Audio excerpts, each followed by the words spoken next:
This is a standard 15 amp breaker that you might find in your home. I'm using it to show you how a biochemical switch works in your brain that is associated with the fight or flight mechanism. When I was 10 years old, I was walking through my neighborhood down by a pond. I didn't see the collie hidden in the bushes. He leaped from the bushes and dug his teeth into me. My brain shut off all unnecessary functions and it let me with my emotions and my impulse to fight off the dog. Within 20 to 45 minutes, my brain reset the switch, allowing me to function as normal. Not long after the dog bite, I came home from school and had found that my dad had taken all the living room furniture and had screwed it to the wall in a collage. My dad was mentally ill. This intense and ongoing trauma caused a malfunction in my HPA switch. Public health officials have warned us that this kind of trauma in children's homes will affect not only their health, but their education, public safety, and the economy of the community. The original studies on childhood trauma listed 10.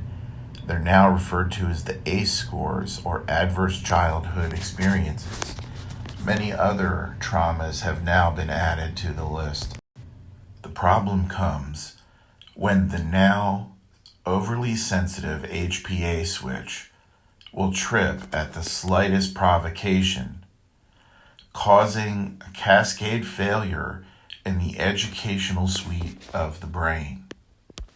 Something as simple as losing your keys causes a cascade of failures, losing your cognitive abilities, your language, your listening, your problem solving, the organization of memory, listening skills are shut off.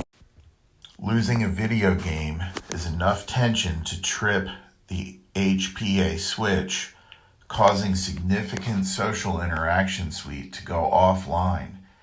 Important things such as facial recognition, social cues, impulse control, stunned speechlessness, hypervigilance, and aggressive anxiety are a result.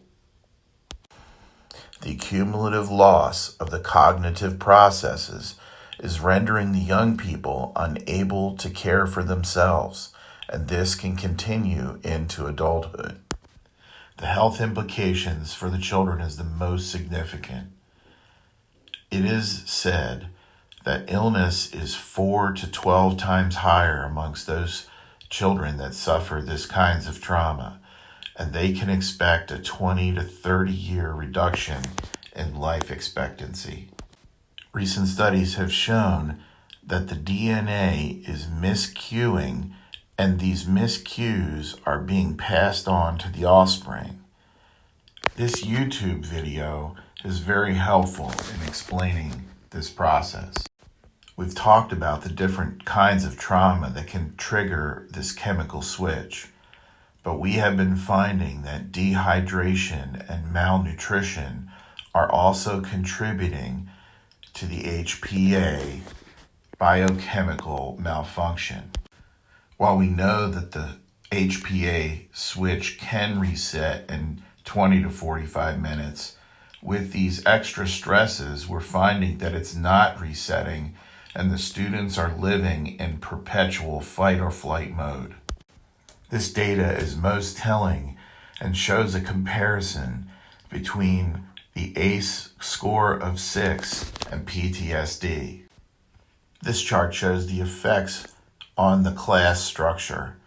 On the right, you see upper class, and the dark part shows those that are not affected by ACE scores. Comprehensive studies have shown that about 12% of the middle class could be affected by this trauma or toxic stress. But a recent study of 60,000 inmates in a Florida correctional facility showed that as much as 50% of this population could be affected. As I wrestled with the implications of this data, I saw in my mind's eye a young astronaut whose spacesuit had malfunctioned, causing his perspective to be askew and his navigation impossible. Because so many young people are adrift, we have decided to form a rescue party, and we're asking you today to come and join us